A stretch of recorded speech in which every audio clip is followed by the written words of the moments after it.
Olá, segundo ano! Vamos fazer mais um vídeo aula, certo? Para vocês em PowerPoint do módulo 80. Módulo 80, um módulo também bem simples, né? A gente já fez o 79, que é um módulo bem simples, agora a gente vai fazer o módulo 80. Lembrando que a gente está falando da apostila 14, ok? Então, pessoal, no primeiro ano a gente já havia aprendido a equação de potência mecânica, certo? Que era a variação de energia em relação ao tempo. Agora a gente vai ver potência elétrica, tá bom? A equação que a gente vai utilizar hoje é o PUI ou PIO, ok? Uma equaçãozinha para potência elétrica, tá? Sendo o I corrente elétrica e o U a diferença de potencial ou DDP.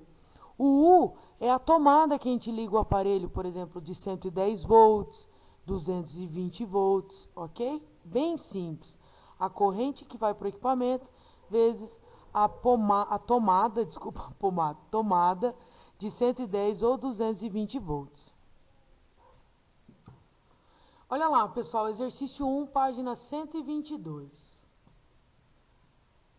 Um aparelho elétrico, quando ligado nos 110 volts, é percorrido por uma corrente elétrica de 10 amperes. Determine sua potência elétrica. Só substituir aqui na equaçãozinha do PIO, ó. Corrente de 10 amperes, ligado numa tomada de 110 volts, vai gerar uma potência de 1.100 watts. Corrente em amperes, o U aqui da DDP em volts, eu chego então na minha potência de 1.100 watts. Muito fácil, né, pessoal? Exercício 2, página 122. Uma lâmpada incandescente de dados nominais, 127 volts e potência de 100 watts. Encontra-se ligada numa tensão de 127 volts. Ou seja, eu tenho uma lâmpada que a tomada é de 127 volts e ela gera uma potência de 100 watts.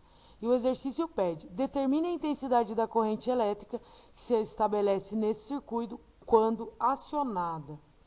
Olha lá a resolução, bem facinho.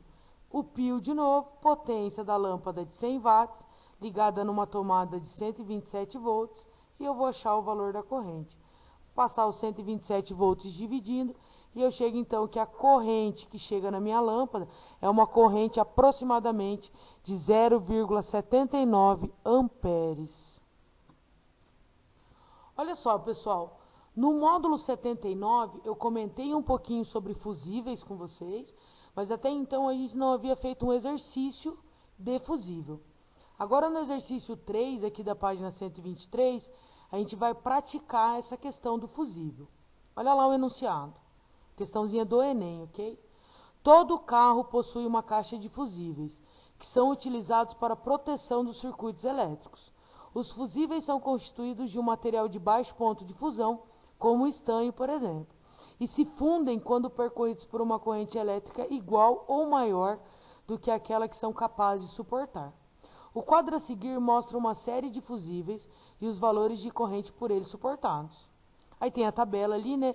Fusível azul suporta uma corrente de até 1,5 amperes, o amarelo de 2,5 amperes, o laranja 5 amperes, o preto 7,5 e o vermelho 10 amperes. Aí o exercício continua.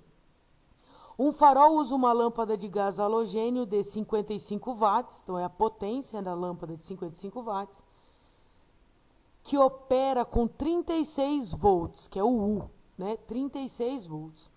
Os dois faróis foram ligados separadamente com um fusível para cada um, mas, após um mau funcionamento, o motorista passou a conectá-los em paralelo, usando apenas um fusível.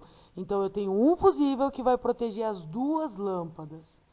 Dessa forma, admitindo-se que a fiação suporte a carga dos dois faróis, o menor valor de fusível adequado para a proteção do novo circuito é... Primeiro passo, calcular a corrente necessária para cada lâmpada. Cada lâmpada apresenta uma potência de 55 watts, quando ligado a 36 volts. Vou passar o 36 dividindo e eu chego que a corrente para cada lâmpada é uma corrente de 1,52 amperes. Olha aqui embaixo. Cada lâmpada precisa de 1,52 amperes para funcionar. Logo, para funcionar as duas lâmpadas, eu preciso de 3,4 amperes. Ou seja, cada lâmpada necessita de 1,52 amperes, então as duas lâmpadas precisam de 3,4 amperes. Aí eu escrevi: fusível é um item de segurança no meu circuito. Eu sempre devo pegar um maior de corrente em relação ao aparelho onde ele será instalado. Logo, se as lâmpadas precisam de 3,4 amperes, eu preciso de um fusível de maior valor de corrente. Aí eu fui olhar aqui, ó, 1,5 é menos que 3,4, 2,5 é inferior a 3,4 amperes, e eu chego no fusível laranja, ó. Lembrar que o fusível sempre deve apresentar um valor de amperagem um pouquinho maior do que você precisa ali, né? No caso, eu preciso de 3,4 amperes para alimentar as minhas lâmpadas. O valor 3,4, né? Aqui eu tenho de 5 amperes. Então, a resposta certa é a alternativa C. A pessoa deveria comprar um fusível de 5 amperes, que é o fusível laranja. Então é isso, galerinha. Pratiquem esse módulo, tá bom? Módulo fácil também, bem tranquilo. Qualquer dúvida, me procure. Beijão.